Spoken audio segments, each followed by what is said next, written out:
tema de las imágenes, de los thumbnails, sino porque entiende que aún para prevenir un daño hay acción, esto era antes de la vigencia del Código Civil y Comercial, y que en función de eso no se puede negar una reparación.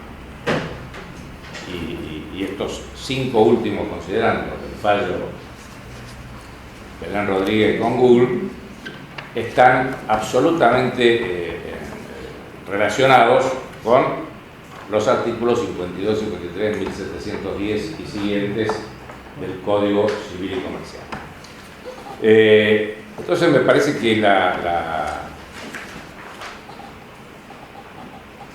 idea que podría tener utilidad es ver cómo se logra mantener, y estoy hablando a título personal, no ex cátedra, desde mi perspectiva, que entiende que la libertad de expresión es un valor muy importante, sobre todo en las sociedades modernas, democráticas, pluralistas, multiculturales, y que no es que sea más importante, pero hay que hacer un esfuerzo intelectual para conciliar incluso procedimientos que permitan que, mientras se respetan derechos humanos más antiguos, o ustedes quieren derechos personalísimos, no caigamos en doctrinas o interpretaciones que generen una restricción inevitable en lo que es libertad de expresión. Todos acá podemos o no coincidir, hay una discusión más fina que se está dando de Pasteja González y de los últimos fallos en la Unión Europea sobre el rol, y perdón por la modificación, porque en intermediarios, yo me estoy refiriendo a los buscadores, por ejemplo, los intermediarios en plataformas de comercio electrónico están teniendo otro tipo de tratamiento, incluso en Europa. O sea, los buscadores, la función de los buscadores, y acá uno podría hacer algunos matices sobre si los buscadores son tan nice como plantea el voto de la mayoría, o en algún modo editan y recopilan información. Y me parece que esta es una versión que no hay que descalificar simplemente porque uno no esté de acuerdo, como en mi caso, sino que hay que tomarla en cuenta. Por otro lado, y ya yendo al proyecto Fellner, que está en este momento en discusión en el Senado, bueno, uno puede tener una primera visión de que cualquier ley local sobre Internet es una expresión de deseos, puedes cazar pajaritos en la jaula, no tiene el grado de eficacia que debería tener una norma para prever las consecuencias de las conductas, pero parece inspirada, y lo dice en sus fundamentos, en el voto de la mayoría de Belén Rodríguez. Una de las diferencias entre mayoría y minoría es cuáles son los supuestos que justifican que ante la noticia del privado el buscador deba actuar, y si no incurriría en responsabilidad, dejando de lado este aspecto de la función preventiva de la responsabilidad del 1710. Y mientras el voto de la mayoría hace una enumeración, a mi juicio, indeterminadísima de supuestos en los cuales procedería la noticia privada para que se bajara, para que se desvinculara, digamos, el buscador desvinculara el URL donde aparecen estos contenidos que podrían afectar algún derecho. En el caso de la minoría, contradictoriamente con lo que son sus últimos 5 considerandos, es muy taxativa, incluso en algún caso me parece que en una expresión, porque puede haber algún otro supuesto, siguiendo el ejemplo del marco civil de Internet de Brasil, pero bueno, lo cierto es que solo da 2 supuestos como supuestos taxativos en los cuales se excusaría la intervención judicial o administrativa y la autoridad competente para evitar problemas, ¿no? mi amigo Esteban, y se admitiría un sistema al estilo del Notice and Take Down. Bueno, entonces,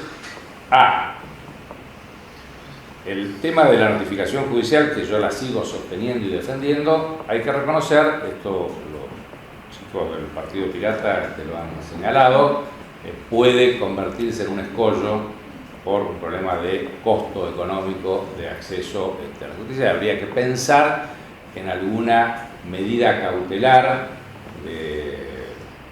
digamos, que no tribute tasa de justicia y que tenga algún auxilio cuando el supuesto, digamos, la queja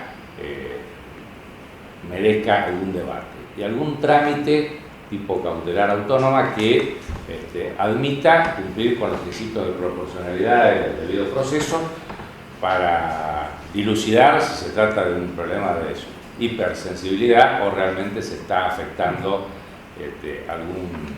algún derecho.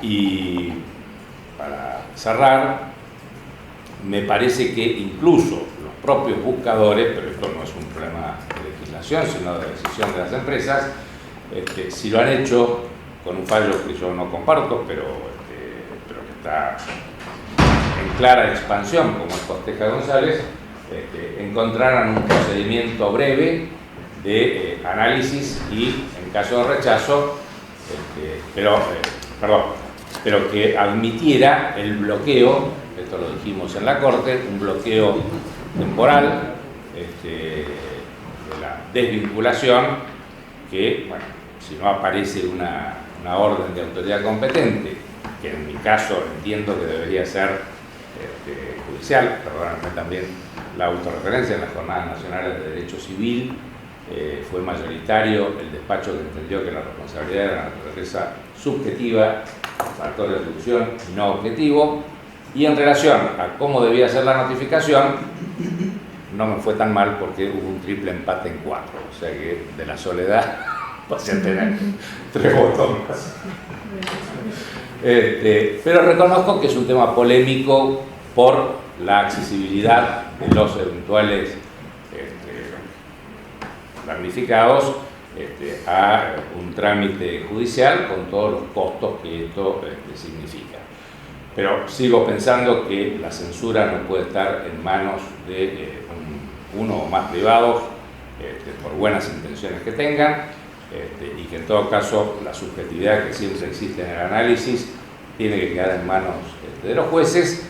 Y bueno, hay que pensar en un procedimiento, insisto, que en ciertos casos que uno podría decir que son presuntamente notorios, hubiera un bloqueo temporal muy breve como para dar tiempo a que se hiciera el procedimiento correspondiente, el análisis por parte en mi caso, de un órgano judicial, pero bueno, no me moriría si esto quedara en manos de una autoridad competente independiente.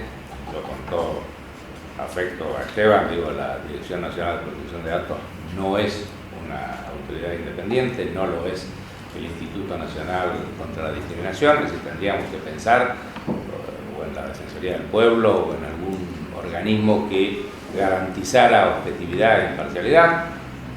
Lo he dicho, no me voy a cansar de decirlo, cuando uno es amigo del gobierno no tiene ningún temor en que sea una autoridad administrativa, pero cuando uno es opositor no hay paraguas ni alcance. Entonces, sintetizando, me parece que la Argentina ha avanzado notablemente la posición descalificadora de la responsabilidad objetiva, aunque no ha desaparecido. Si ustedes quieren tener una referencia, Daniel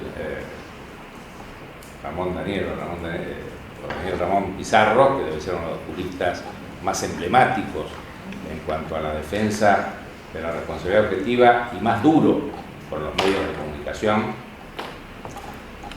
fue el conferencista en esta Comisión de las Jornadas Nacionales de Derecho Civil y votó por el factor de atribución subjetiva, que era la ponencia que nosotros habíamos llevado. Por otro lado, no porque sea, en mi opinión, responsabilidad de los buscadores, que me parece muy pueril el tema de pensar que lucran y entonces... pero lo cierto es que objetivamente hay personas que se sienten afectadas en su honor, en respeto, y sobre todo en un tema que, perdónenme, pero el 31 de la 11723 ahora hay que entenderlo a la luz de los artículos 52 y 53. Entonces, el artículo 53 del Código Civil y Comercial es lapidario, en este sentido, porque dice: para captar o reproducir la imagen o la voz de una persona de cualquier modo que se haga, es necesario su consentimiento, excepto en los siguientes casos. Bueno, no lo voy a leer, cualquiera de ustedes lo puede consultar, pero Belén Rodríguez y ninguno de los casos que han llegado judiciales encajaban en estas excepciones. Entonces, frente a esta nueva normativa que rige desde el 1 de agosto y a esta composición de la Corte, me parece que hay que pensar en procedimientos que preserven el factor de atribución subjetivo, que circunscriban a lo estrictamente necesario la función preventiva de la responsabilidad y que admitan en ciertos casos una especie de situación que no es ni expresamente eximida del trámite judicial por la notoriedad, y en mi juicio tienen que ser conductas lo más cerradas posibles, lo más típicas posibles, para evitar interpretaciones abiertas, y bueno, y en el resto se verá. Yo creo que seguramente mis colegas y amigos van a tener opiniones coincidentes o disidentes en este aspecto, pero no quiero monopolizar más tiempo. Gracias.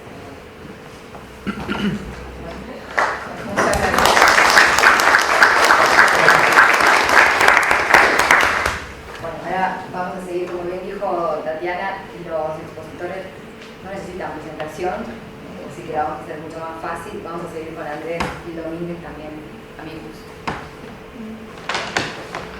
Bueno, buenos días a todos y a todas. Para mí es un gran gusto estar acá. Le agradezco a ADC la invitación. Los saludo a Hernán, que es un gran amigo, que no lo había visto. Y mi intención es brevemente, de alguna manera, hacer un parangón entre qué fue lo que nosotros expusimos en la Corte con el doctor Martínez Fazzolari en carácter de amico curial, qué de eso que nosotros expusimos la Corte tomó o no tomó, y de alguna manera cuál es el panorama futuro, cuáles son las cosas que ha dejado Belén Rodríguez en relación especialmente a que tenemos hoy proyectos de ley y tenemos un nuevo Código Civil y Comercial que parece que de alguna manera profundiza o amplía ciertos criterios de la Corte Suprema de Justicia en Belén Rodríguez. Es cierto también, comparto con Eduardo, que va a haber una nueva Corte, que la mayoría y minoría que resolvió el caso de Belén Rodríguez no va a estar más, pero que también nosotros tenemos un sistema de stare decisis horizontal que la propia Corte Suprema de Justicia en el caso de Artigas estableció, y que aquellos que integren la Corte Suprema de Justicia a partir de diciembre del año que viene, de alguna manera están vinculados al precedente Belén Rodríguez en términos de, para apartarse, van a tener que dar sus fundamentos y van a tener que dar sus argumentos de apartamiento, con lo cual no es que los nuevos integrantes de la Corte Suprema de Justicia puedan hacer lo que quieran con respecto a este estándar o los estándares establecidos por la Corte en Belén Rodríguez.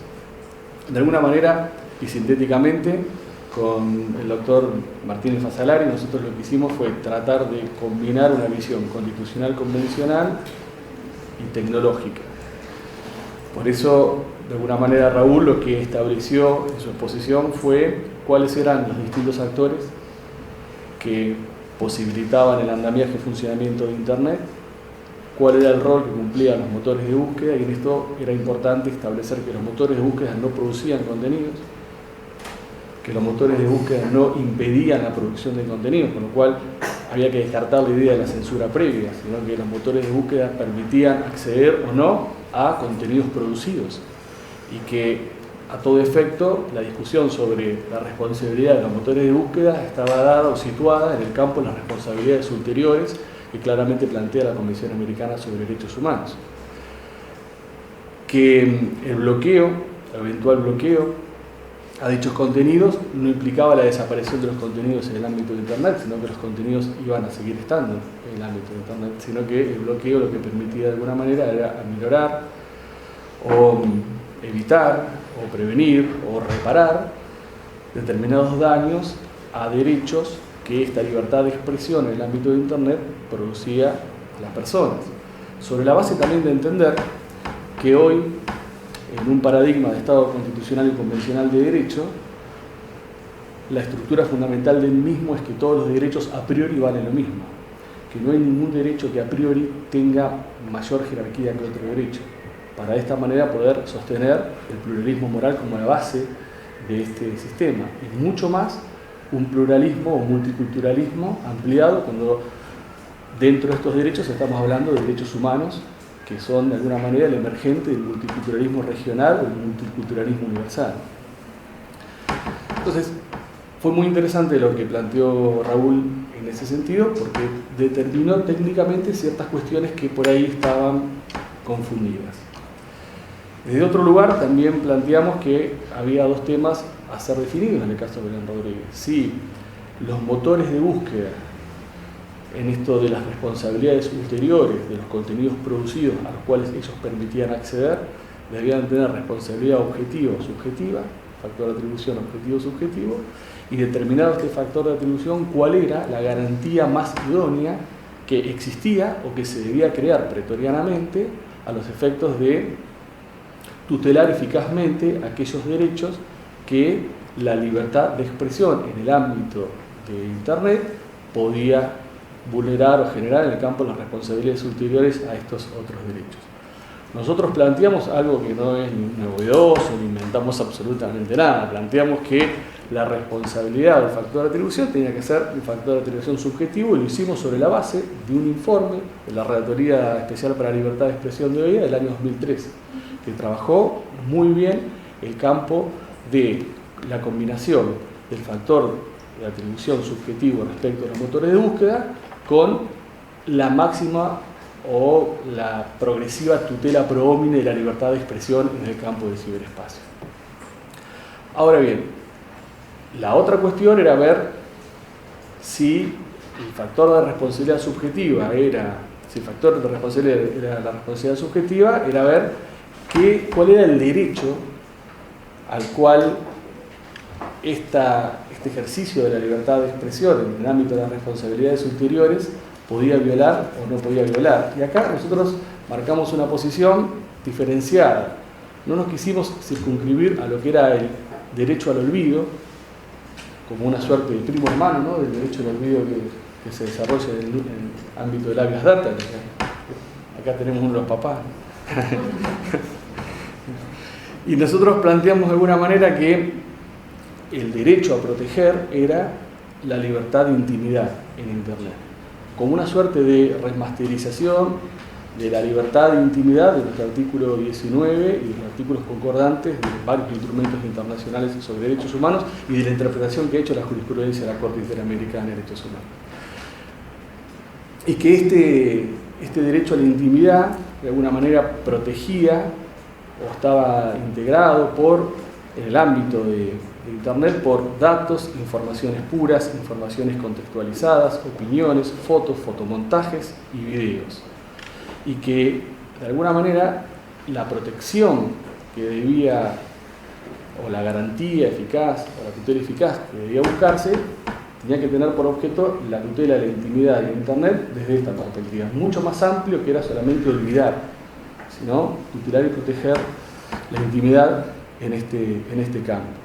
Y por eso propusimos que en el mismo sendero que la Corte Suprema de Justicia había desarrollado en Civil Code, la acción de amparo contra actos de particulares y contra actos de autoridad pública, y en el mismo sendero pretoriano que la Corte había desarrollado o había creado pretorianamente en el caso Alavi, las acciones colectivas, la Corte Suprema de Justicia recreara pretorianamente una garantía particular, determinada, que pudiese proteger a las personas en lo que hace su libertad de intimidad en el ámbito de Internet, y nosotros lo denominamos habeas Internet, y que podía ser un proceso administrativo o judicial, y que podía ser administrativo y también judicial, rápido, sencillo y gratuito.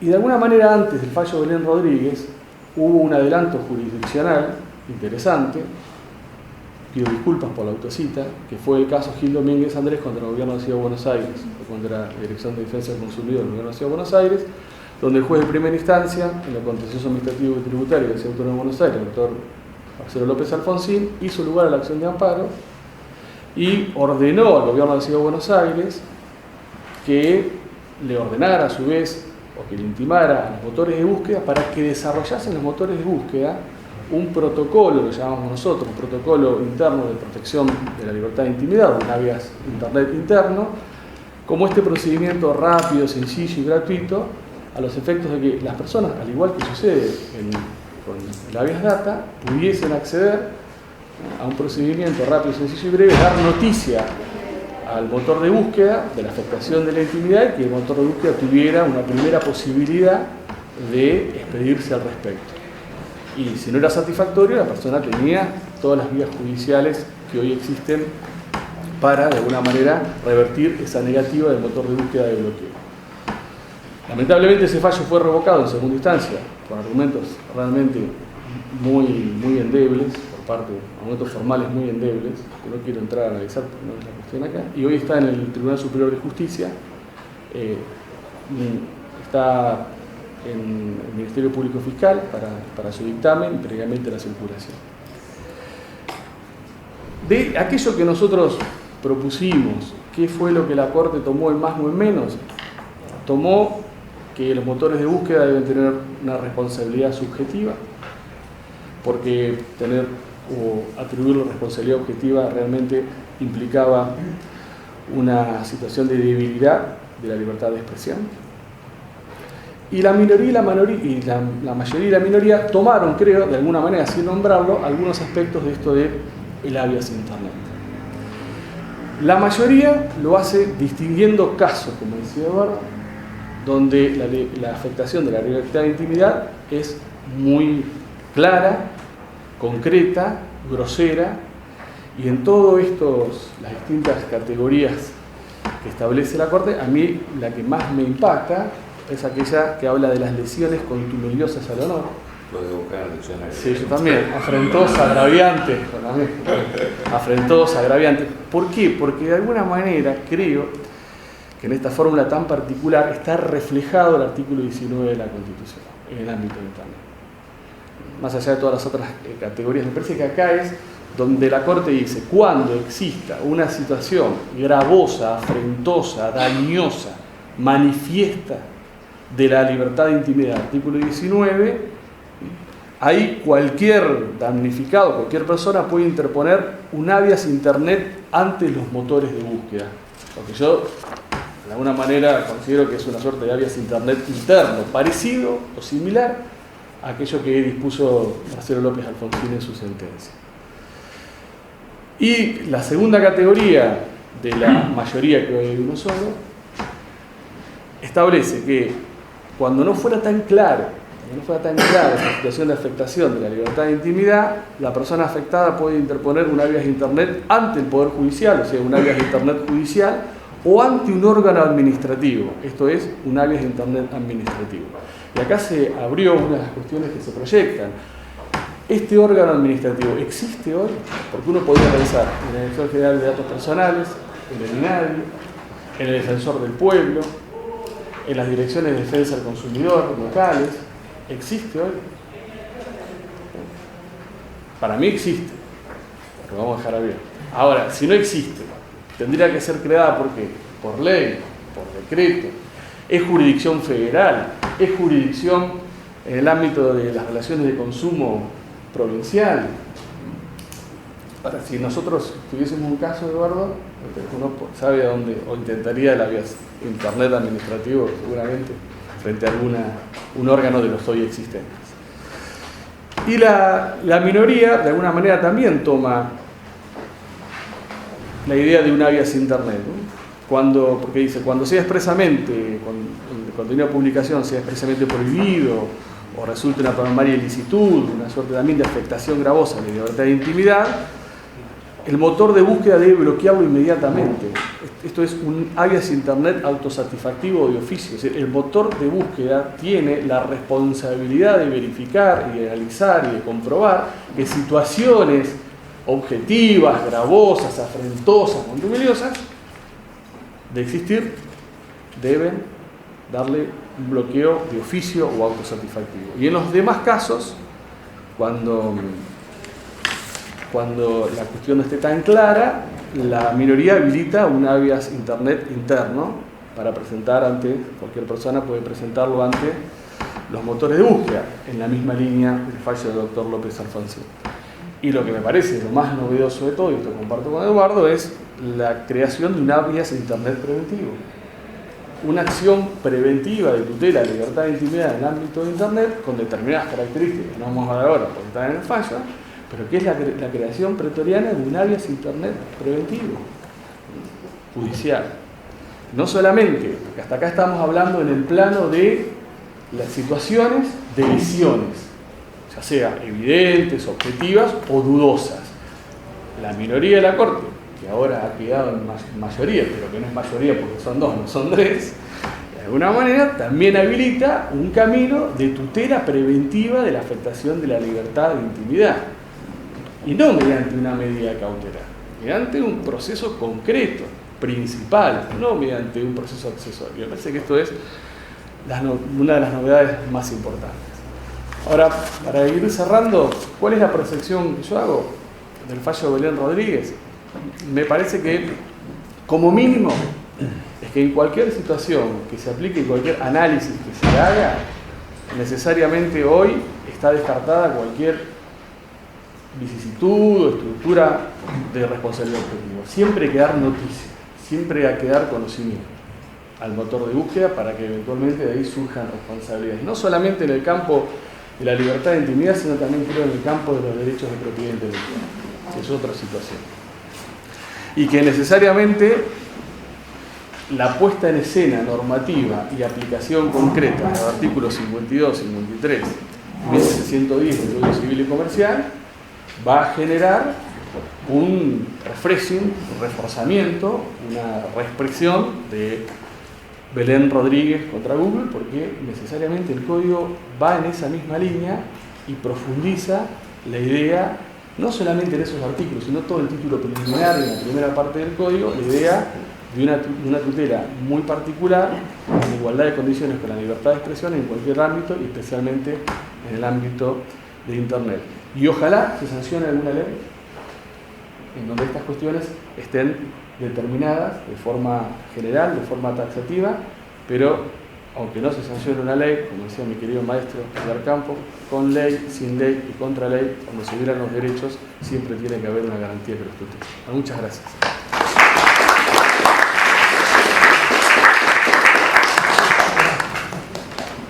Bueno, aquí tenemos algunos integrantes de la Comisión de Comunicaciones y demás, así que ojalá podamos ayudar a que sirva para una ley.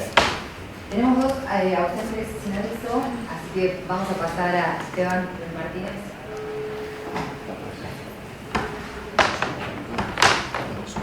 Muchas gracias. Gracias por la invitación. También al director de la Dirección Nacional, que bueno, me invitó no solo a exponer como amicus curiae, sino también bueno, a concurrir hoy a esta reunión. Cuando hicimos la presentación de amicus curiae, estamos frente a una demanda de daños y perjuicios, en el cual lo que se analizaba era la responsabilidad de los buscadores, ¿no? A nosotros nos interesó evidentemente esa responsabilidad, ¿no?, en cuanto al daño, no si es objetiva o subjetiva, sino que nos interesaba cómo ha de proceder un buscador o un medio que opera en Internet frente a una afectación de un derecho de una persona por esa novedad, esa noticia en Internet. Por eso nosotros nos limitamos básicamente a analizar ese juego entre los derechos de las personas y el derecho a la información, y no entramos en el punto de responsabilidad objetiva o subjetiva, que era lo que resolvía en definitiva el reclamo de los perjuicios del monto reclamando por el actor, ¿no es cierto? Si bien, bueno, yo en lo personal compartía plenamente la responsabilidad subjetiva, porque si hablamos de libertad de información, libertad de expresión, atribuir responsabilidad objetiva a una actividad de ese tipo es una censura, en definitiva, es coartar la libertad de quien quiere expresarse por la responsabilidad posterior, en la cual no va a poder aducir, no tengo culpa, actúo de buena fe, entonces eso directamente es no hablar, ¿no? Si yo cuando hablo no tengo posibilidad de defensa después para defender mi punto de vista. Entonces en nuestra presentación básicamente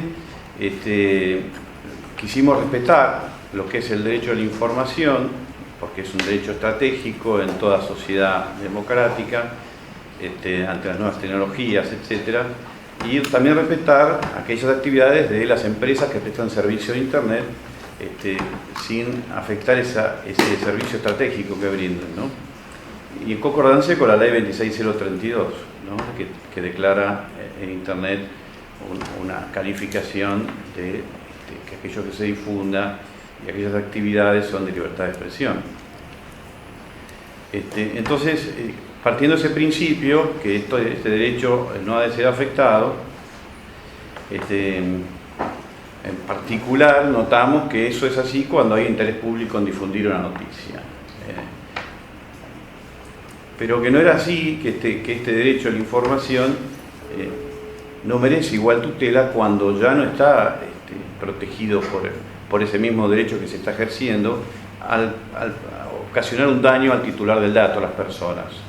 O sea, el derecho a la información, cuando afecta a un derecho humano, de un derecho al olvido, a intimidad, derecho al honor, derecho a la verdad, derecho a la protección de datos, ya no ha de ser protegido.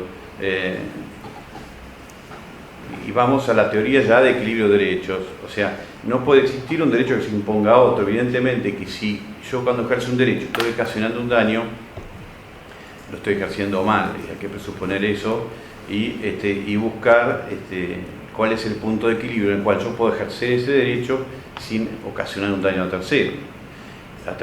Entonces, nosotros partimos de esa postura en nuestro informe, buscar un equilibrio entre la información y el respeto de derechos humanos, con la premisa de que eso es compatible y que si no sería violar también el derecho de la lógica, de no contradicción, ¿no es cierto? Si queremos proteger la dignidad de la persona, no podemos aceptar que esa dignidad puede ser avasallada por un derecho que nace de la misma dignidad de la persona.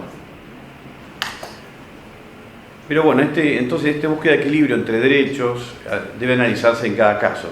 No es una fórmula matemática, sino que evidentemente es un ejercicio intelectual que tenemos que hacer cuando surge este conflicto.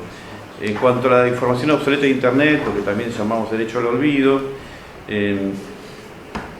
nosotros interpretamos también en nuestro dictamen que la información, cuando pasa a ser caduca, ya no tiene ese interés público en su difusión.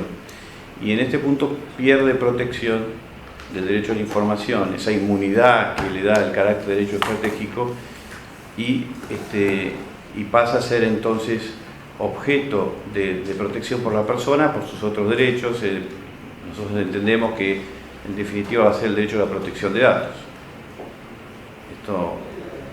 El derecho a la protección de datos, si bien la Corte en su fallo omite considerarlo, hay que ser francos en esto. También la demanda no planteó una cuestión de protección de datos. En ese punto nosotros un poquito esperábamos que la Corte avanzara y dijera no, la protección de datos es la solución para este problema. No lo encontramos en el fallo, pero sí consideramos que implícitamente el fallo lo incorpora, porque en definitiva todo dato personal que está en Internet pasa a ser objeto de tratamiento a través del buscador, etc. Y si bien puede afectar distintos derechos al honor, a la intimidad, también al ser un tratamiento de datos personales es una afectación del derecho a la protección de datos personales.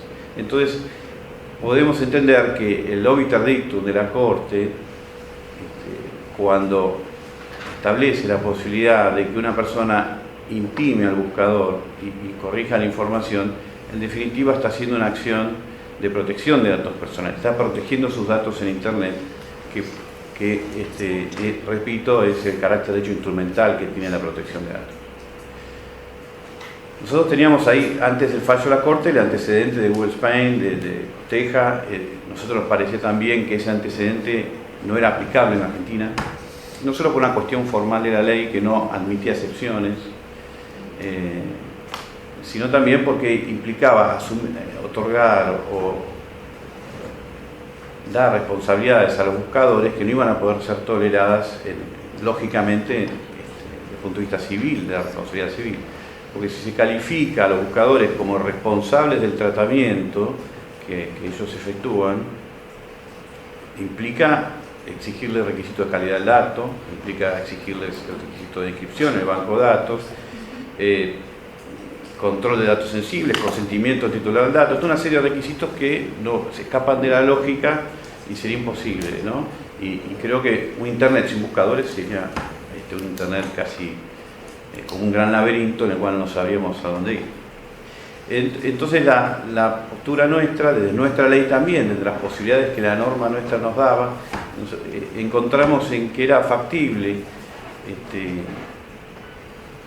exigirle al buscador, en base al 1109, que en definitiva fue lo que hizo el fallo de la Corte, exigirle una conducta diligente. O sea, si la actividad que el buscador ejerce está ocasionando un daño, está bien ejercida por el quien busca, porque en definitiva el que carga la búsqueda es el usuario. Pero ese resultado que presenta está ocasionando un daño, a través del 1109 cabría exigirle al buscador el bloqueo del resultado. Y esto a su vez, encarándolo no solo del Código Civil de 1109, sino desde la Ley de Protección de Datos, es el mismo resultado. El derecho al titular del dato, la ley establece el derecho a pedir la supresión, el bloqueo de la información. Entonces vemos que tenemos dos caminos, uno del derecho del fondo que permite obtener el resultado que dice la Corte, o el derecho de la ley 25326 que permite el mismo resultado. Por eso insisto acá que la ley 25326 era una solución muy viable para este fallo, para el resultado, y son compatibles, y entendemos que quizás por falta aún de conocimiento hay una necesidad de mayor sensibilidad a la ley. En Europa esa sensibilidad está quizás un poco exacerbada, podría ser o no, depende un poco la visión del asunto, pero creo que nos falta en nuestro ámbito una mayor conciencia de lo que implica proteger el dato y los mecanismos que da la ley para proteger el dato, y creo que en este punto la Corte perfectamente hubiera podido solucionarlo desde ese punto, si bien por supuesto que solucionarlo por el derecho de fondo es un camino más que válido, ¿no? Y ambos pueden coexistir. Como es un derecho instrumental, la protección de datos son dos caminos en paralelo, ¿no?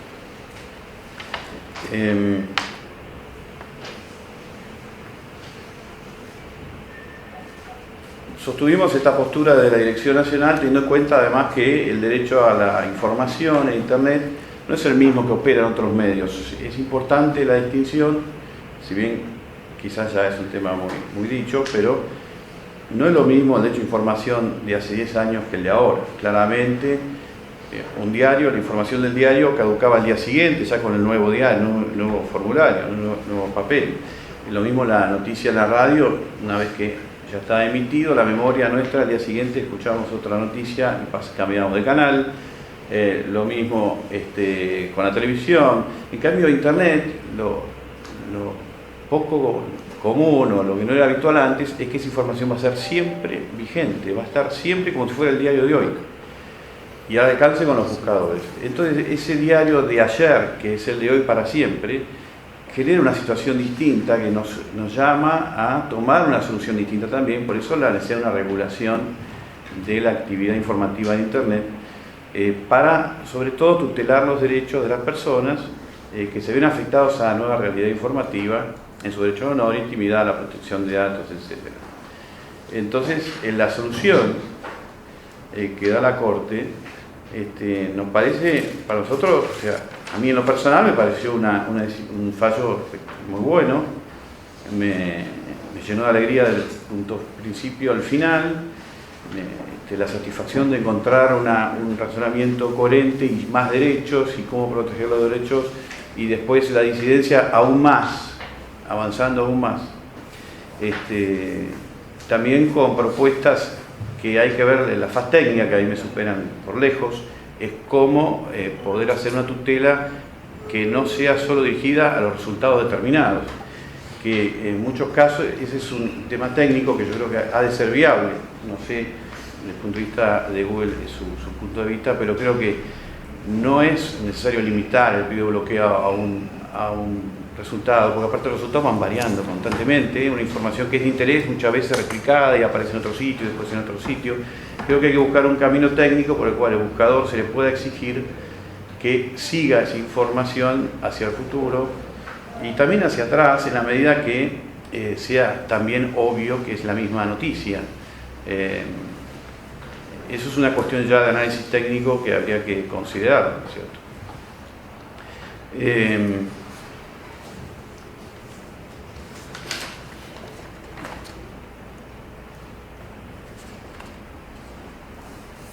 El nuevo código establece, va en esa línea, ¿no? Parece que lo hubiera escrito, bueno, estuvo, ¿no?, participando mismo Lorenzetti, si no me equivoco, en su redacción, y evidentemente establece la acción preventiva de 1711, que es ni más ni menos para mí este pedido de bloqueo que propone en este fallo de Belén Rodríguez. Es una acción en la cual el titular del dato puede pedir la reparación del daño que se está ocasionando. Y a su vez, bueno, el artículo 1710, que es el traslado del 1109, ¿no? Es los mecanismos que el derecho de fondo nos permite, insisto yo, además de la ley 25326. Para mí, se han olvidado de nuestra ley 25326 y habría que volver a tomarla, levantarla y darle la fuerza que tiene, porque incluye a todos los derechos de la persona. En cambio, la intimidad es un derecho que a veces puede estar acotado, si bien algunos lo definen como derecho a la libertad de la información, se define de muchas formas, pero siempre va a haber un derecho que va a quedar afuera, no lo mismo honor que intimidad, no lo mismo identidad que intimidad, no lo mismo derecho a la imagen que intimidad. O sea, el derecho a la protección de datos abarca todos, protege todos esos derechos. Entonces creo que la solución integradora al problema de Belén Rodríguez, o en definitiva de Internet y los derechos humanos, es la protección de datos, porque en definitiva todo lo que es información personal que se ve afectada por la imagen, afectando a la imagen, al honor, son datos personales, son información nuestra en Internet, que tenemos la ley 25326, que es el camino más eficiente, una ley de orden público que establece un procedimiento específico, y además la dirección es la autoridad de aplicación, no hace falta crear otro organismo, que atiende en todos los conflictos de tratamiento de datos personales, como es en este caso Internet, es un tratamiento de datos personales a través de un buscador. Entonces tenemos ya el órgano de la autoridad de control, tenemos los mecanismos establecidos en la ley 25326, todo solucionado. ¿O no? Tenemos problemas. Yo voy a pasar a los problemas, porque yo, digamos, la Corte no lo puso tampoco, ¿no? Tenemos problemas desde la dirección porque, claro, nosotros podemos decir somos autoridad de aplicación, pero ¿qué pasa en la realidad? Nos encontramos con que Google no nos acompaña. Nos deja solo. Nos deja solo. Tenemos un conflicto judicial con la empresa Google Spain, Google de Argentina, Google Inc., en definitiva, que ha recurrido una decisión nuestra en un caso similar al de Belén Rodríguez, ha recurrido en sede judicial una decisión de bloqueo en un caso de afectación de derecho o no. Considera Google que la Dirección Nacional no tiene facultades para ejercer ese pedido, para requerir a un tercero que bloquee una información o cese con ese tratamiento ilícito de los datos. Esa cuestión entonces está, en primera instancia no fue muy bien, el fallo acompañó el criterio de la dirección, en Cámara se declaró nulo el proceso por cuestiones formales de procedimiento y volvió a primera instancia. Estamos esperando que la justicia se impulse el expediente que está en trámite y volver a obtener sentencias favorables, de manera tal de que la empresa Google acompañe. ¿Qué fuero fue ese? ¿Qué fuero? Contencioso Administrativo Federal, que la empresa Google acompañe los pedidos de bloqueo que haga la autoridad de aplicación.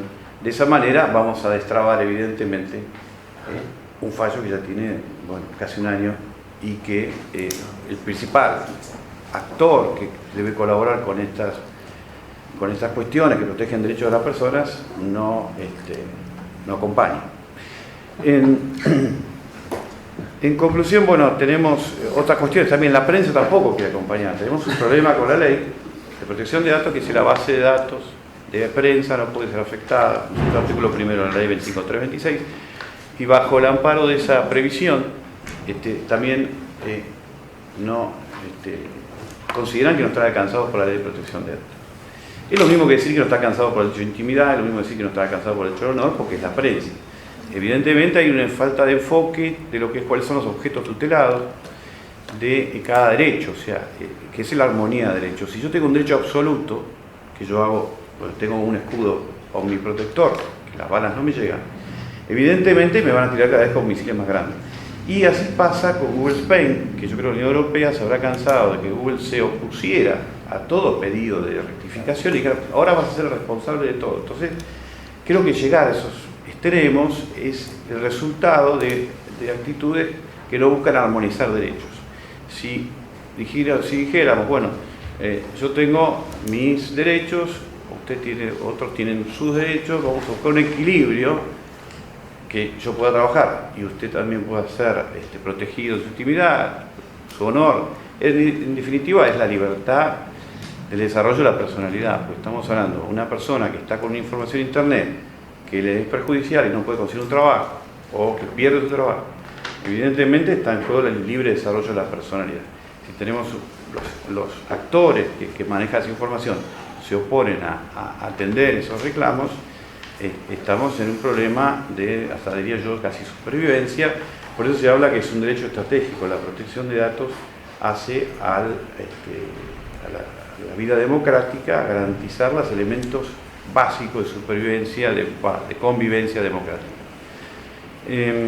O sea, creemos que en definitiva hay mucho por hacer, hay que avanzar en el reconocimiento de las facultades de la autoridad administrativa, que es, entiendo, la Dirección Nacional de Protección de Datos Personales, y además hay que reglamentar la actividad informativa en Internet de manera que se precisen reglas de juego, de manera tal que los actores tengan en definitiva una mayor seguridad jurídica y se le dé a las personas la protección que necesitan, ¿no? Creo que en definitiva estamos frente a una realidad tecnológica muy importante, que está avanzando en la información de las personas. Nosotros hoy con nuestros celulares, ya sabemos, estamos controlados en todos nuestros movimientos. No hay que hacer quizás una exageración, algunos quizás digan que sí, pero no hay secretos nuestros. Las facultades que tiene hoy los medios informativos van profundizando en el conocimiento de nuestra persona, cada vez van más hacia nuestro núcleo de la intimidad, con una facilidad antes impensable. Entonces es imprescindible hoy profundizar también en el derecho, hilar fino y aclarar bien cuál es la función de cada uno. Usted da derecho, ejerce la información, perfecto, pero hay derechos de las personas. Tenemos que reglamentar esta actividad de manera tal de que sea viable este presente tecnológico. En definitiva, creo que hay que evitar el sacrificio de derechos, de que uno se imponga sobre otro, porque es un lujo, simplificar es un lujo hoy, es un lujo que es de otra época y que hoy lo que se requiere es hilar muy fino y determinar responsabilidades y derechos en una cuestión de la complejidad tecnológica que tenemos. No.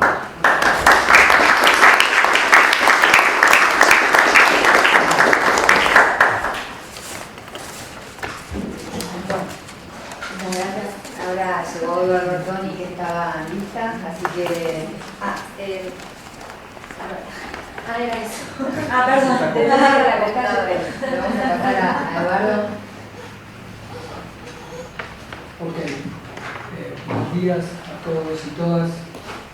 Muchas disculpas por la llegada tarde, no suelo hacerlo, pero un imprevisto familiar a la mañana grave, pero de los que nos ocurren, me impidió estar a tiempo. Ya había dicho a la licea que me agradezco la invitación, que posiblemente llegar tan tarde, pero no tanto. Así que, de verdad, mil disculpas.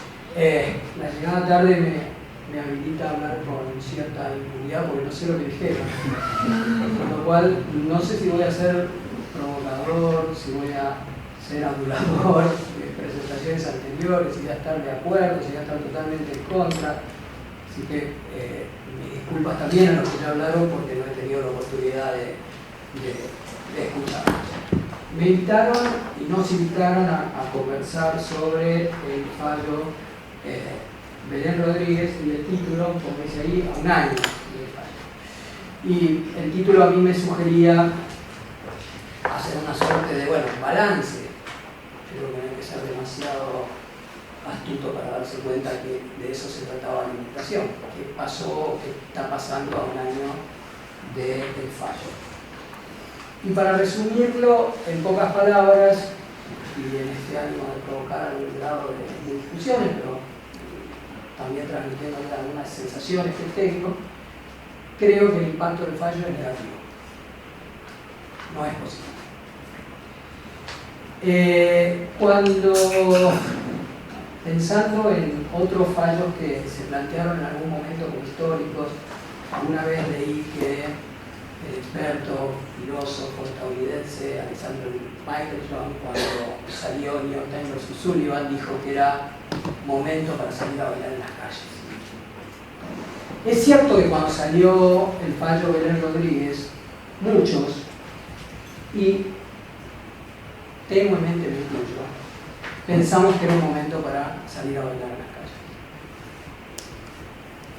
Al poco tiempo que la jurisprudencia de New York Times vs. Sullivan se empezó a establecer, si bien sigue siendo importante, si bien para nosotros los que trabajamos temas de libertad de expresión continúa siendo un faro que ilumina o que debería iluminar algunas de las interpretaciones del contenido del ejercicio de la libertad de expresión, nos dimos cuenta que había algunas cosas de New York Times vs. Sullivan que eran complicadas y que el baile en la calle era mejor suspenderlo, no seguir bailando.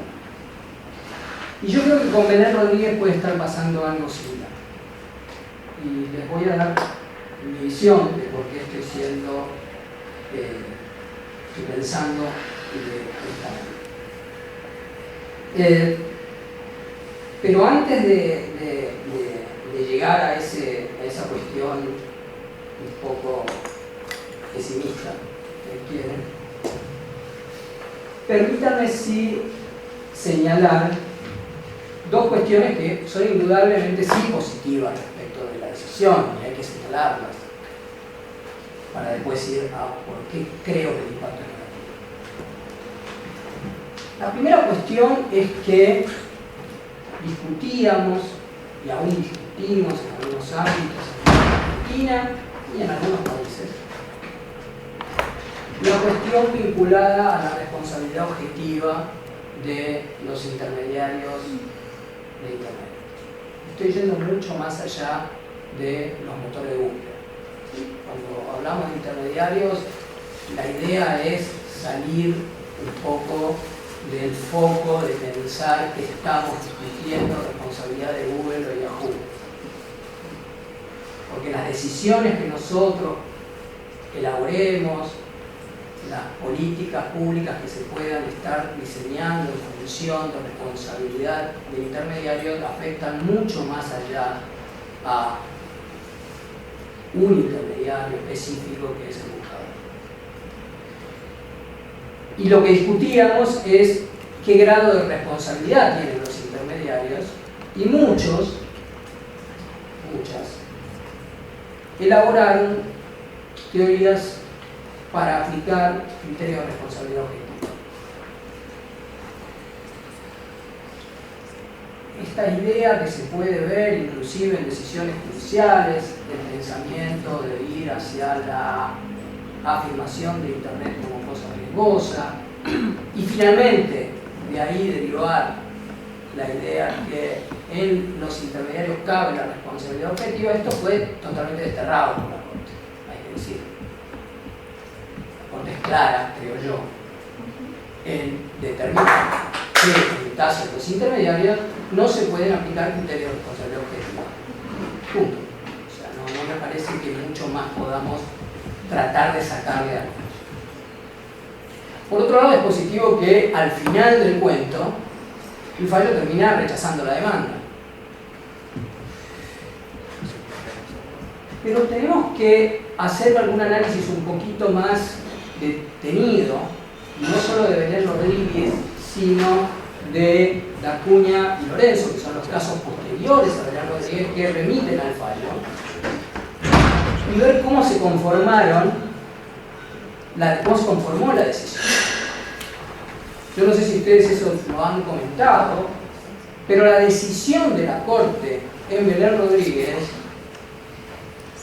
por la mayoría, es Fait, que deja la Corte, Zaffaroni, que dejó la Corte, y Hayton, que todavía está en la Corte. Las disidencias son del presidente de la Corte, Lorenzetti, y del juez Maqueda.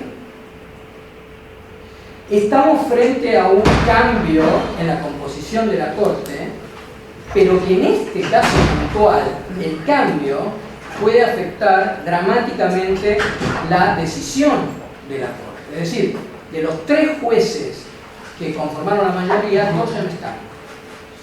O casi están, esto falta todavía sigue en funciones. Bienvenido que sea, lo anunció él hasta el 11 de diciembre. Con lo cual, si esta postura que yo estoy teniendo sobre que el fallo es negativo o que el impacto del fallo es negativo es cierta, también el lado positivo es que tal vez en un futuro no tan lejano podamos tener alguna otra decisión de la Corte en la cual corrija algunas de las cuestiones a las que yo me voy a referir ahora. Me hago cargo, de todas formas, con esta afirmación que les estoy dando del impacto negativo, me hago cargo que a veces pienso, como dijimos en algún paper del CELE respecto del mal llamado derecho al olvido, que es este fallo, Belén Rodríguez, es como el test de Rorschach, ¿sí? Se pronuncia así, es el test que utilizan muchas veces los psicólogos en distintas actuaciones, en donde nos muestran unas manchas y cada uno de nosotros ve cosas distintas. El fallo de Belén Rodríguez a veces me da la sensación que son esas manchas en las cuales hay gente que está viendo cosas distintas. Yo he llegado a escuchar que algunos de los que postulaban la posición favorable a la demanda dijeron que habían ganado el caso. A mí me cuesta pensar eso, pero esto salió en varios lugares públicamente y lo que hace es llamarnos la atención sobre qué es lo que nos está diciendo la Corte en esta decisión. Hay un óbiter del fallo que es el que a mí me generó más problemas desde que conocimos la sentencia. Y está vinculado con esta idea de la existencia de contenidos manifiestamente ilegales o manifiestamente ilegítimos. Y digo esta idea porque saliendo de los extremos, saliendo de los blancos y negros, es realmente complejo tener una determinación sobre cuándo un contenido, cuándo una imagen es manifiestamente ilegítima. ¿Y por qué es el problema? El problema es que la Corte, en el óbiter, aplicando un criterio de responsabilidad subjetiva, nos indica un camino de notificación judicial salvo cuando el contenido sea manifiestamente ilegítimo. Y dar unos ejemplos. Ejemplos que podríamos después, si quieren, discutir casos en donde tendríamos que tratar de determinar si algunos casos que no son blancos o negros son manifiestamente ilegítimos. ¿A quién le deja la posibilidad de determinación del manifiestamente ilegítimo del contenido?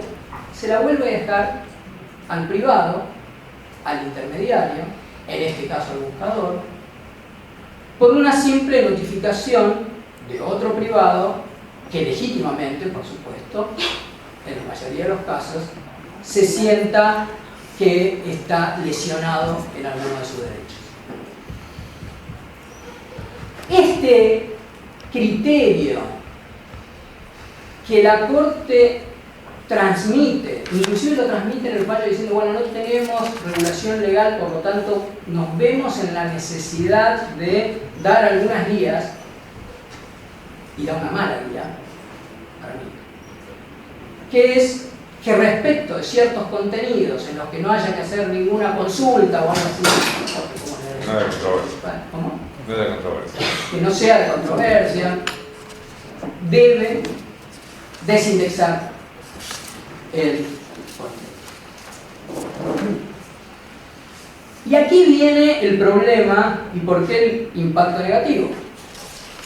El problema es que al no tener regulación específica sobre la materia y hasta ahora tener solamente una suerte de regulación pretoriana que nos trae la Corte, Belén Rodríguez, Dacuña y Lorenzo. No nos olvidemos del fallo de Sujarchuk, pero eso lo podemos tratar después si quieren en la discusión. Me parece que es más importante por cómo interpreta la Corte la doctrina Canciller y tomado la regulación. Pero bueno, no me quiero dispersar. Cuando nos damos cuenta que necesitamos una política regulatoria, o mejor dicho, cuando renovamos el deseo de tener una regulación sobre la materia, hay una reformulación, un reimpulso, un mayor interés nuevamente en el ámbito legislativo en plasmar una legislación al respecto. Y estamos hoy, veo a Ricardo Porto sentado aquí atrás mío, estamos hoy, en estos días, en estas semanas, discutiendo en el ámbito de la comisión, nunca me acuerdo, Ricardo, el nombre es larguísimo, la comisión de temas de comunicación y asados. Estamos en el ámbito de esa comisión discutiendo un proyecto bien intencionado, como muchos de los proyectos que tienen que ver con regulación de Internet, esto lo he dicho en distintos foros, pero que dice recoger, o pretende, o quiere recoger la guía de la Corte y empieza a incorporar ya legislativamente la idea de contenido manifiestamente ilegal, en el cual no haría falta intervención del Estado, vía un juez, vía un órgano administrativo independiente, eso también lo podríamos discutir, a los efectos de desindexar contenido. Esta sola cuestión, en realidad, va en contra de lo que venimos conversando en ámbitos internacionales. Ustedes conocen los principios de Manila, elaborados por una serie importante de organizaciones internacionales que trabajaron el tema de responsabilidad intermediaria. Esta idea se opone. Las relatorías para la libertad de expresión de la Comisión Interamericana de Derechos Humanos, de la Organización de Seguridad y Cooperación Europea, de la Unión Africana, de las Naciones Unidas, se han opuesto a esta idea. La notificación siempre tiene que ser judicial y sin embargo nosotros estamos yendo rumbo a ese camino, que por cierto lo han tomado otras legislaciones, pero creo que es negativo. Entonces, cuando yo decía el fallo tiene un impacto negativo, el impacto negativo tiene que ver con que una mala interpretación o un mal diseño propuesto por la Corte empieza a ser trasvasado a el ámbito legislativo. Y para terminar, Valeria se levantó, me había propuesto hablar un poquito, pero ahí hablé de más. No, está bien. Para terminar, y yendo a esta cuestión que yo les decía de los contenidos manifiestamente ilegales. Yo calculo que este es un auditorio especializado, la mayoría debe conocer el caso Lens versus the Universal Studios. ¿No? ¿Sí? Este es un caso en el cual se lo conoció como el caso de Baby Dancing.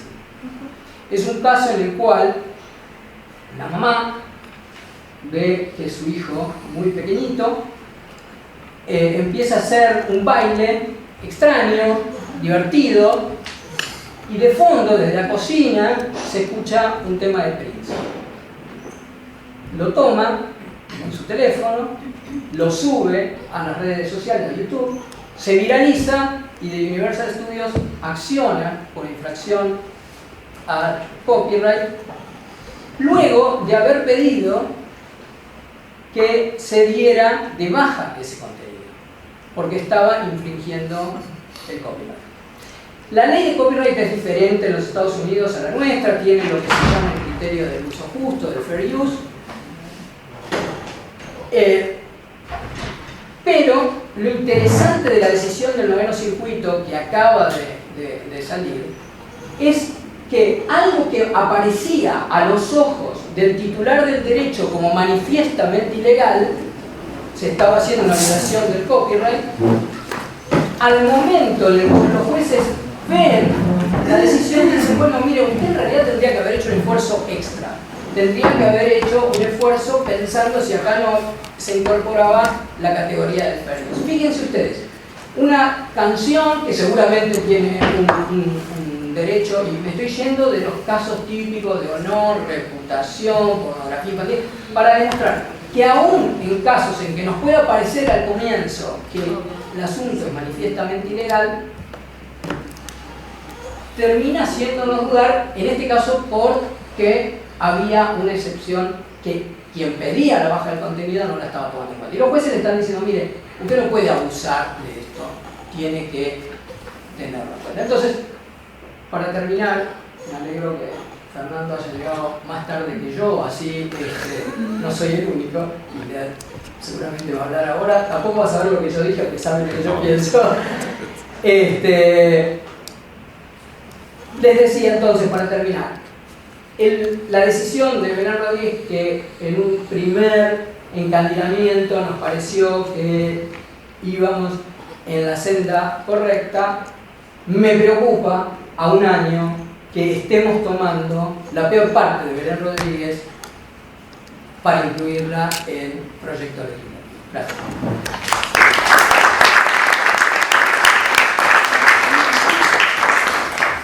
Bueno, tendríamos 3 expositores.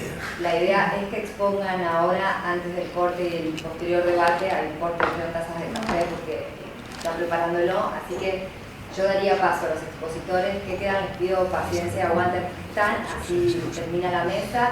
Y a los expositores ajustarse a los 15 minutos como para que terminemos. Yo quiero aclarar que 11, 11 y 10 ya lo habías avisado, así que pido disculpas por quedarme después del debate. Bueno, entonces si seguimos con el orden de exposición, si Fernando está listo o necesitas... Sí, ¿qué tal? Buen día. ¿Qué tal? No sé si da el cable. Dale. No necesito cable, creo que me escuchan, ¿no? Streaming. Bueno, buen día. Les pido disculpas por llegar tarde. La verdad que anoche, como todos saben, fue una noche muy larga y por eso llegué tarde. Si no, generalmente no llego tarde a ningún lado. Bueno, no sé lo que habló Eduardo, pero sí hemos hablado en las jornadas de redes sociales de este año y seguramente hablaremos ahora en otro evento que se viene en breve. Pero yo remarcaría algunos aspectos de Belén Rodríguez, o mejor dicho, desde el dictado del fallo de Belén Rodríguez hasta la actualidad. Creo que este era el sentido un poco de nuestro encuentro de hoy, ¿no? Hola, Leonora, ¿cómo estás? ¿Qué tal? No te había visto. Yo creo que hay ciertos hechos que describiría como claros desde el dictado del fallo de Belén Rodríguez. Uno de ellos es que Google ha tomado... yo creo que todos sabemos que Google prácticamente es el buscador que más búsquedas realiza en el mundo y por eso enfrenta en Europa ahora una denuncia por monopolio, etc., ¿no? Esto es sentido común, creo que ninguno de nosotros tenemos que pensar mucho qué buscadores se utilizan. Sin duda, creo que es un hecho que Google es el buscador que más es utilizado por la gente en el mundo. Partiendo de esta base y de esta idea también, creo que es otro hecho que la Corte, a partir del dictado del fallo Belén Rodríguez, reconoció la responsabilidad de los buscadores de Internet por contenidos publicados por terceros. Reconoció esta responsabilidad en determinados casos, no siempre. Se dejó de lado la responsabilidad objetiva, todo ese debate de tanto tiempo, ¿no?, que nos llevó tantas idas y vueltas, Federico, no tantas demandas y demás. Creo que eso quedó sin efecto. Y es claro que la responsabilidad subjetiva es que los buscadores responden si son intimados a dar de baja un contenido manifiestamente ilegal y no lo dan de baja.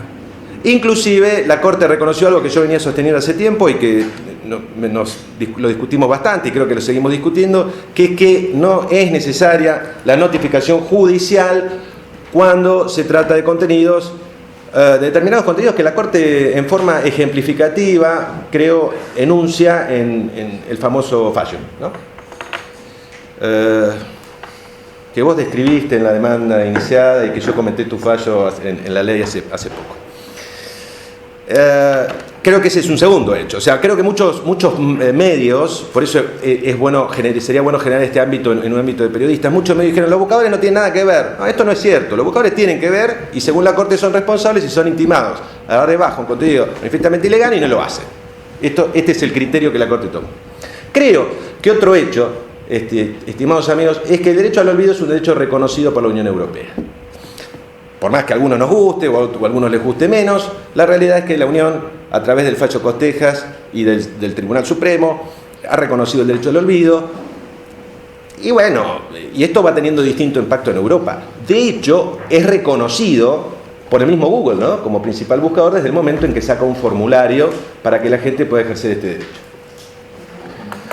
O sea, esta es la famosa doctrina de los actos propios, ¿no?, del derecho común. O sea, si yo confirmo con mis actos algo, bueno, es porque no sé por qué Google no sacó ante el formulario. Hubiese sido bueno, esto ya lo hemos conversado con los amigos de Google, a veces es bueno no reaccionar no ante la sentencia, sino reaccionar antes de la sentencia. Esto es darle solución a la gente antes y no después. Pero bueno, no importa. Veremos. Otro de los puntos, o otro de los hechos que yo creo que esto lo he escrito en el fallo que comenté tuyo, es que me parece que ese formulario debería universalizarse. Esto es que esta solución debería ser global. Lo ha dicho el gobierno francés hace muy poco, ¿no? Yo creo que lo escribí hace un año y pico, pero... Y esto es sentido común, ¿no? Yo creo que al sentido común no hay con qué darle, ¿no? Yo ayer veía las elecciones, ¿no? Y un poco... Bueno, no vamos a hablar de política, ¿no? Pero el sentido común es común. O sea, ¿por qué va a haber derecho al olvido para un ciudadano europeo que habita en Italia y no para mí? Personalmente yo soy italiano, ¿no? Y yo vivo acá a 10 cuadras. ¿Por qué no? ¿Por qué no para un ciudadano peruano? Me parece que este argumento no resiste debate. O sea, si yo soy una empresa que gano mucho dinero y facturo mucho dinero y reconozco este derecho a nivel de Europa, pues no lo voy a reconocer en Latinoamérica, porque somos latinoamericanos. No, me parece que no. Coincido en este sentido con el gobierno francés que está impulsando, digamos, la globalización. ¿Qué otra idea más tenía para comentarles? No, creo que con esto... Ah, sí, ¿qué es lo que yo veo desde el fallo de Belén Rodríguez hasta hoy en la Argentina? Veo que los reclamos siguen. Yo he tenido muchas consultas en particulares por personas que tienen exposición pública, inclusive he hecho o he participado en algún reclamo a Google que ha sido rechazado. No hemos iniciado la medida cautelar todavía porque... y acá entramos en una casuística que para mí es muy interesante, que es... y salió un fallo, Eduardo, que vos lo debes haber visto el 19 de octubre pasado, yo no sé si lo llegaron a comentar, de la Corte, digamos, pero de España, ¿no? Del Supremo Tribunal Español. Que es, bueno, a ver, para ser sintético, ¿qué tiene que hacer o qué debe hacerse en los casos de las noticias que están alojadas en los archivos de los diarios, ¿no? ¿Se tienen que eliminar, no se tienen que eliminar? Bueno, en este caso concreto, la Corte Suprema Española dijo que no, que la noticia debía permanecer era el caso de 2 personas que estaban involucradas en un delito de tráfico de drogas, etc. Ese hecho había sucedido hace 20 años. La Corte dijo que que en este caso puntual la nota debería permanecer informándose, digamos, en el medio original, pero que esto no descartaba la aplicación del derecho al olvido en otros casos similares y que, como siempre, se requería la evaluación individual de caso por caso. Esto es lo que dijo la Corte en el fallo Costeja respecto de Google en particular. Bueno, creo que esas son mis ideas y nuevamente les pido disculpas por haberme demorado. Les pido disculpas.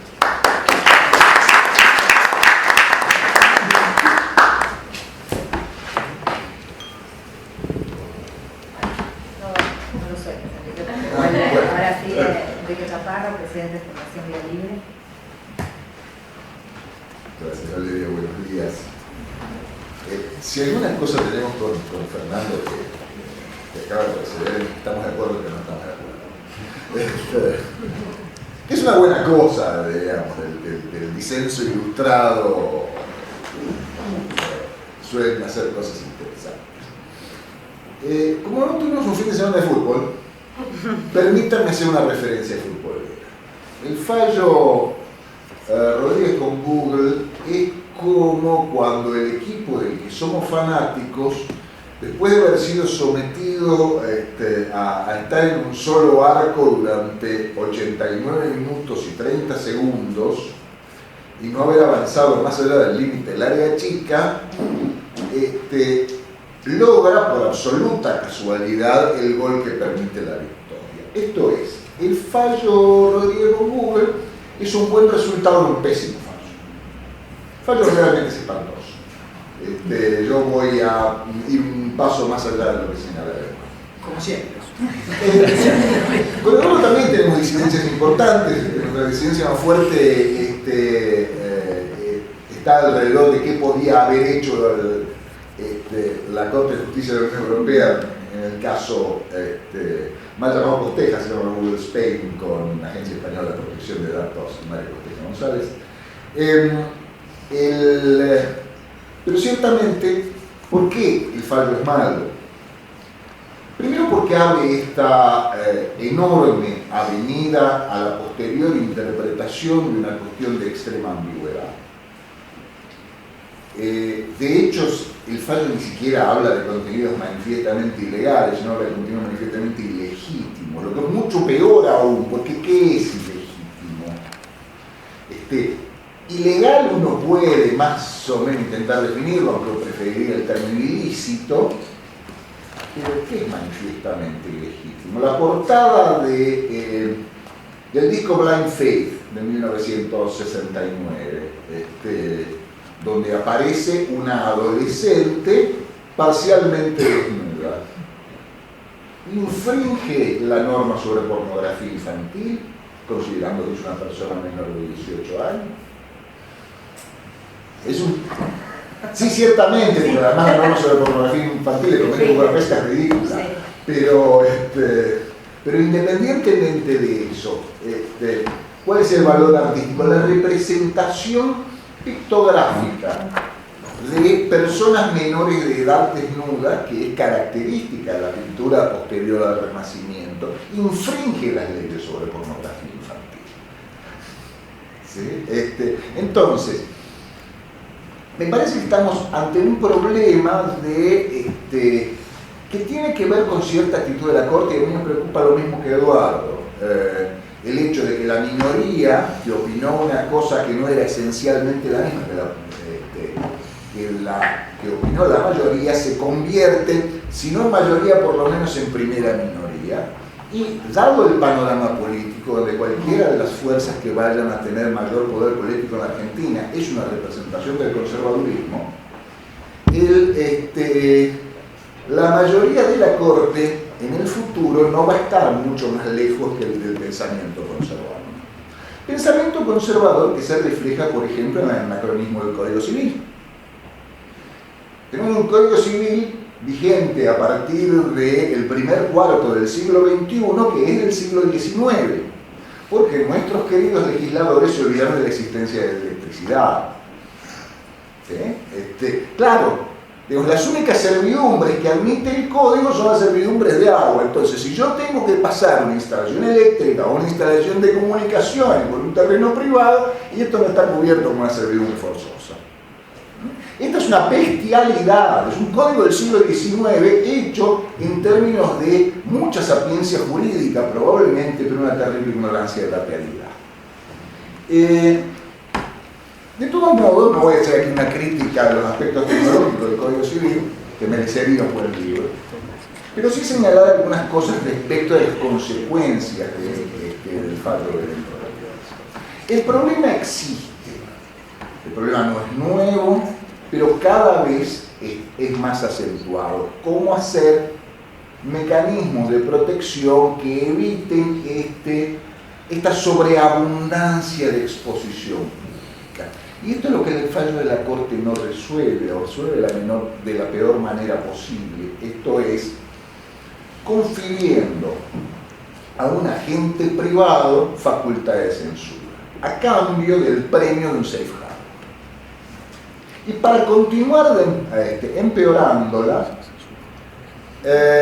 no resuelve la cuestión de la propia imagen, de la protección de la propia imagen. Es una excelente ocasión el fallo Rodríguez con Google para revisar los anacronismos de la ley 11723, del artículo 31.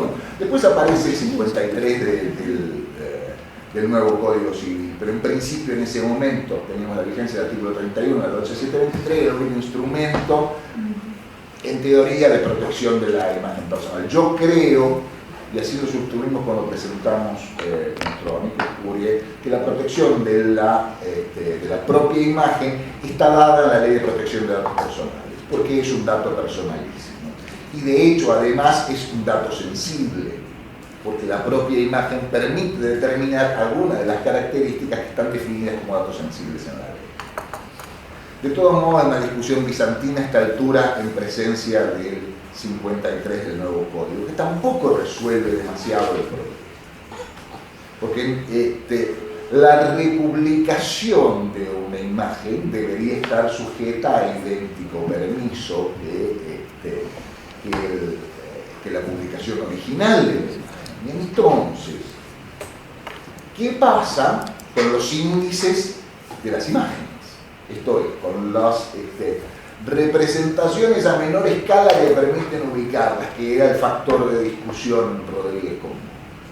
Y la verdad es que no sabemos, seguimos nadando en estrechos procelosos entre Sila y Caribdis. Con lo cual, me reitero de mi opinión original. El fallo resuelve positivamente algunas cuestiones, pero en realidad nos deja abiertos problemas que eran los mismos que enfrentábamos en su momento. Problemas, por ejemplo, de determinar qué es un intermediario de Internet, qué es un buscador. Digamos, si mi sitio personal, yo tengo un articulito en mi blog que dice, estos son mis entradas favoritas de comentarista de radio, el blog de Jonathan Kaplan en Sudáfrica, Rate the Ref, se lo recomiendo. Tengo un listado editorializado de enlaces que a mí me interesan sobre un tema determinado. En definitiva es lo que hacen los buscadores, un recuento editorializado de aquello que creen que va a ser útil para el lector. En su concepción va a ser útil para el lector, editorializan. Necesariamente, porque si yo estoy en la ciudad de Buenos Aires, el primer anuncio sobre los restaurantes chinos me va a aparecer probablemente en la ciudad de Buenos Aires. Y si estoy en Moscú, seguramente en el primer orden me va a aparecer un restaurante chino en Moscú y no en Buenos Aires. Bueno, porque el buscador cree de buena fe que al editorializar de ese modo me está dando algún beneficio adicional. Este problema claramente no está resuelto. ¿Cuál es el límite? ¿Qué es un buscador y qué deja de ser? Porque sí, ciertamente Google es un buscador, o Yandex es un buscador, o Bing es un buscador, pero si yo tengo una colección de enlaces, reitero, a mis sitios de redes favoritos, ¿es un buscador o no es un buscador? Estoy sujeto a las restricciones del fallo Rodríguez con Google o no estoy sujeto a esas restricciones? Nos dejan una enorme cantidad de preguntas abiertas. Y tenía una docena anotada, pero no quiero abusar del tiempo, porque tenemos otro problema. Entonces, bueno, el recurso judicial es efectivamente lo que nos va a dar alguna garantía de que no vamos a dejar la censura en manos privadas. Fantástico, pero todos sabemos que el sistema de administración de justicia no es homeostático. Por el contrario, es todo lo opuesto a un sistema homeostático. Si yo empiezo a bombardear con casos del sistema de administración de justicia, el sistema de administración de justicia se atragarta, se traba y estalla. Y yo no quisiera ver... A ver, Google baja aproximadamente 1 millón de enlaces por día por razones del artículo 512 de la Copyright Act, es decir, la llamada DMCA. ¿Ustedes se imaginan si uno tuviera que poner ese 1 millón de artículos en los tribunales? Colapsaría la administración de justicia, esto está claro. Entonces, bueno, tenemos que buscar alguna solución que no implique los mecanismos de justicia y los retardos que esto provoca. Pero tenemos otro problema, que es el inverso. El uso de los mecanismos transitorios de retiro de contenidos con propósito censor. Porque a veces no es un problema de mantener o retirar el contenido, sino de retirarlo oportunamente, aunque después vuelva a ser reinstalado. Esto se usa particularmente en la censura del discurso político. Yo encuentro un video donde, por ejemplo, hay un candidato en Salta que aparece en un video en estos días en medio de un escándalo con su esposa y su amante, no me acuerdo cómo se llamaba, pero esta mañana en el noticiero. Olmedo o... Sí, Olmedo. Quien fuera, digamos. El fulano en cuestión, legítimamente, amparándose en el fallo y en sus consecuencias, podría haber pedido el retiro inmediato de ese contenido porque estaba afectando su imagen. En realidad, el efecto hubiese sido censurar por 15 días la publicación de ese contenido de modo tal que no influyera en el resultado electoral. Espero que haya perdido, pero de todos modos, la cuestión es esta, digamos, por cuanto el valor de la temporalidad. Y en opuesto al valor de la temporalidad tenemos otro problema, que es lo que se ha almacenado en la web no tiene el característico efecto sedimentario de la memoria al que los humanos estamos acostumbrados desde que somos especie. Nuestra memoria humana es sedimentaria. Recordamos bastante bien lo inmediato, nos acordamos de lo de ayer. Si alguien puede apagar ese celular se lo agradecería enormemente.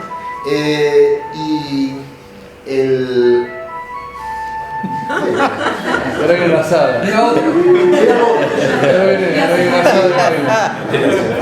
Exacto.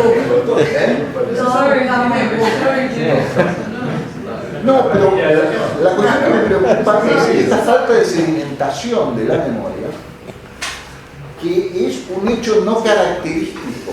Nunca antes en la historia humana hemos tenido este fenómeno, donde toda la memoria está disponible sin una distinción sedimentaria. Ni siquiera los viejos libros empolvados que íbamos a buscar al fondo de la biblioteca. Este es un fenómeno nuevo que no tenemos estudiado y que plantea más problemas. Conclusión rapidísima y perdón por haber abusado del tiempo. Estamos en problemas. El fallo Rodríguez con Google no lo soluciona y agrega nuevos, porque agrega la iniciativa de buena voluntad de legislar sobre algo cuyos límites no se conocen. Yo creo que hay que regular sobre algunos de estos aspectos, no es que sea partidario de la omisión total de regulación, porque la regulación siempre existe. Si no regulan los poderes públicos, regulan los intereses privados. pero ciertamente la cuestión todavía está en un proceso de descubrimiento.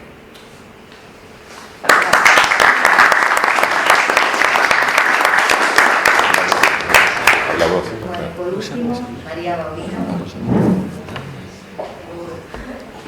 Permiso, yo me voy a aprovechar para retirarme. Mil disculpas y gracias a todos. Gracias. Muchas gracias. Bueno, muchas gracias, buenos días y gracias por la invitación y por la colaboración. Bueno, hemos estado escuchando con suma atención todos los comentarios anteriores, he tomado notas, no sé si voy a tener tiempo para hacer referencia a ellos. Cuando veo que hace un año del fallo Rodríguez, digo, bueno, que rápido pasa el tiempo y nos vamos poniendo viejos, pero bueno, no puedo creer que haya pasado un año. Creo que desde Google, desde la práctica de todo esto, digamos, la práctica real de todo este supuestos, preguntas que nos hacemos, para nosotros ha sido un balance positivo, creemos que ha sido un balance positivo para la libertad de expresión y esto es lo que indican las decisiones judiciales que hemos tenido últimamente. En todas las decisiones judiciales que han salido, acá tengo los números exactos, en 35 Cecilia Rodríguez, y ello ha sido en beneficio de la libertad de expresión. 22 se pronuncian sobre el fondo y en 13 son medidas cautelares que o se revocan o se pide que se indique el URL. Es decir, que esto es lo que marca hoy la realidad. Quizás nosotros vemos el fallo, creo que las interpretaciones más o menos coinciden en general, pero quizás nosotros ponemos en énfasis en otros temas. Un tema que para nosotros era fundamental era la especificación del URL o el contenido, porque si no, lo que estaba sucediendo y de hecho sucedió es una censura masiva y no hay forma de ponerlo en palabras más suaves. Entonces, hoy eso ya ha quedado para la historia, creemos, no tocar madera, y eso ha quedado terminado. Por lo tanto, en ese sentido, el fallo ha sido sumamente positivo. También con el régimen de responsabilidad, no me voy a detener en ello, creo que todo eso es claro, todos aquí presentes.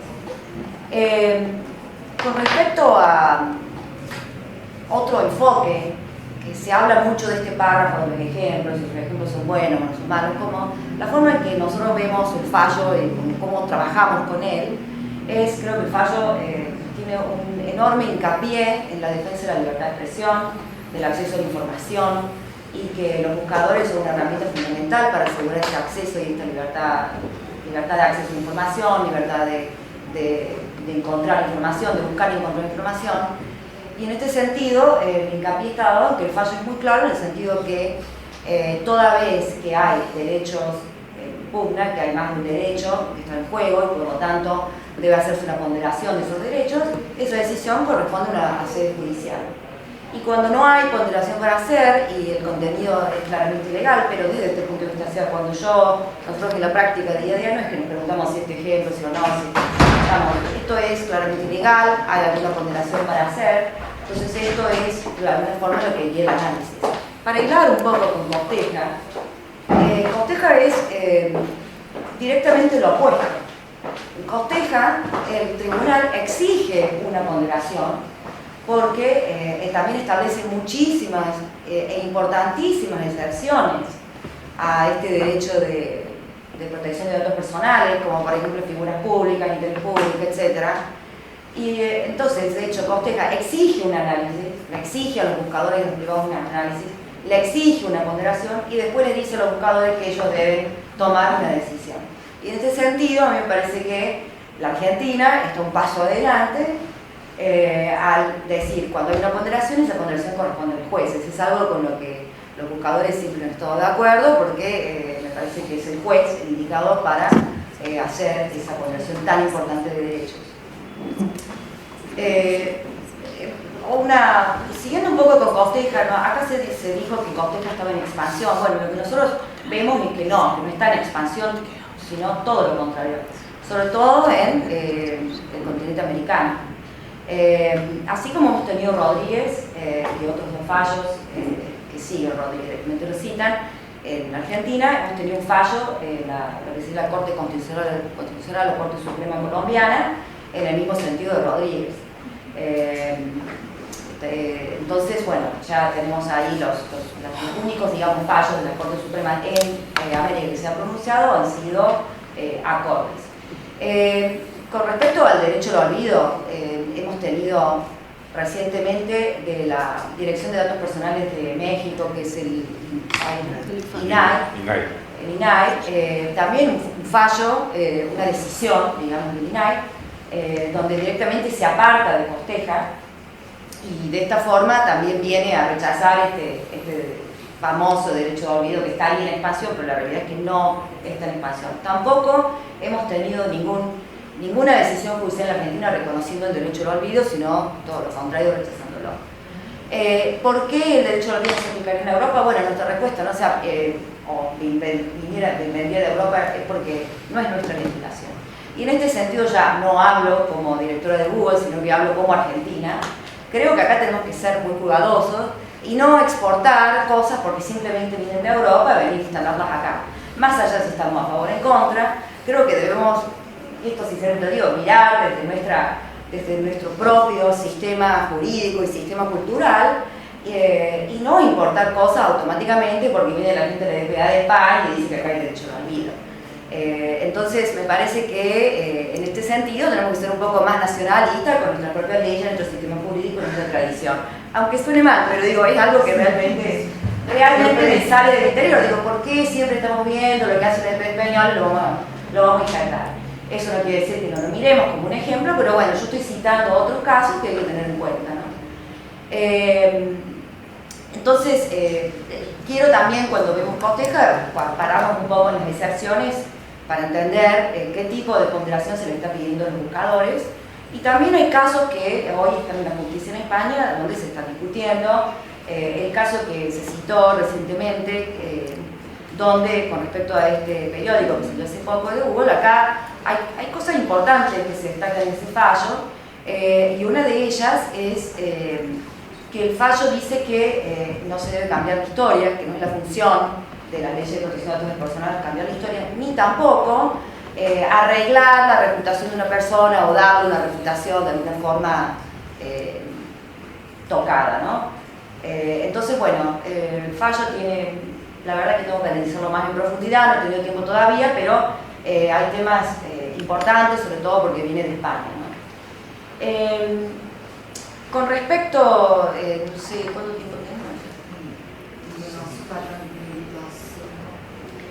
Bueno, yo quería hablar un poco entonces con respecto a esta idea de legislar y demás. El problema de las discusiones y demás es que cuando se bajan a la práctica, a veces pueden ser dañinas, ¿no? Entonces, yo pediría a las personas que están hoy trabajando en las regulaciones que nos detengamos con un poco todos, con un poco de por así decirlo, de humildad y de decir, bueno, vamos a ver cuáles son los temas complicados, ¿no? Por ejemplo, cuando se habla de una habeas data, una censura temporal, digo, bueno, es una censura temporal y el doctor, o sea, ¿qué sería que es temporal? ¿Son 15 días? ¿Son 6 meses? Desde la práctica nuestra, quiero decirlo, por ejemplo, esto sucede en Brasil, donde durante las elecciones hay una regulación de contenido en las redes y estas censuras temporales de hecho son absolutas, porque el contenido se puede volver a poner cuando pasaron las elecciones. Entonces son temas complejos, lo único que yo pido es considerarlos, ¿no? Siempre tratando de beneficiar la libertad de expresión. Lo mismo sucede, por ejemplo, el tema que coincido, ¿no es cierto?, que con respecto a la ley de protección de datos personales, bueno, el interés público, bueno, ¿cuándo hay interés público? En nuestra práctica lo que vemos es que las cosas no son blancas y negras, sino que hay muchos grises y muchas veces hay derechos en colisión, como nosotros dijimos. Entonces, muchas veces podría haber contenido que puede ser ofensivo para alguien, pero hay sinceramente interés público.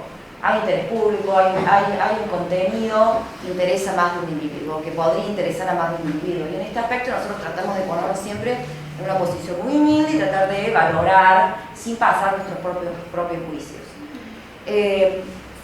Cuando decimos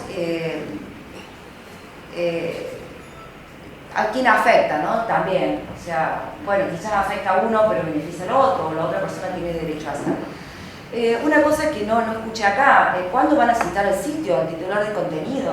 Parece que esto debe pensarse, porque este es el interesado, este es el autor del contenido. Esta persona puso el contenido en internet y lo puso porque quiere que alguien lo lee, no lo puso ahí por casualidad. Yo creo que ya ustedes saben cómo funciona el proceso de indexación. La persona que pone algo en internet lo pone en internet porque quiere hacerlo público. En mis documentos privados no están en internet, los pongo en internet porque quiero que sean públicos. Y luego doy instrucciones o permito que un buscador indexe ese contenido porque quiero que alguien lo encuentre. Entonces hay que tener en cuenta esto, me parece. Y hoy no lo escuché y la verdad que me preocupa porque después viene el segundo punto. Cuando se habla de ponderación y demás, me parece que no solamente no se está planteando de citar al titular del contenido, pero también se está asumiendo que el buscador va a salir a defender contenido. Y eso en algunos casos podría no ser real. Quizás Google tiene interés en defenderlo, pero vimos que Yahoo aplicó una censura masiva para evitar multa y directamente bloqueó. Entonces, no es algo que se deba asumir, que va a salir un buscador, una red social a defender el contenido, porque no es eso el caso en todos los casos. Por último, quiero decir que cuando alguien habló de hay que poner límites, porque si no regulamos esto, bueno, sin emitir opinión con respecto a eso, sí quiero decir que recordemos todos que la tecnología avanza a pasos agigantados. Google creo que tiene 15 años de antigüedad, Twitter ¿cuánto tendrá? 8, 7, no sé. Hoy tenemos WhatsApp. WhatsApp se ha convertido en una red social hoy impresionante. Hoy hay más gente en redes sociales que en el buscador. Entonces, cuando regulemos, les pido que recordemos que la tecnología avanza muy rápidamente. Con respecto a las preocupaciones de privacidad, creo que hay que poner muchísimo hincapié en la educación. Hay que poner mucho hincapié en la educación y decir al usuario, cuando vos estás usando móvil y das permiso para que determinada aplicación acceda a tus datos, bueno, vos tenés la oportunidad, ahí se pide un consentimiento. Entonces creo que también hay que poner mucho énfasis en eso. Entonces hay que recordar la educación, hay que recordar que la tecnología avanza y por supuesto la libertad de expresión. Nada más.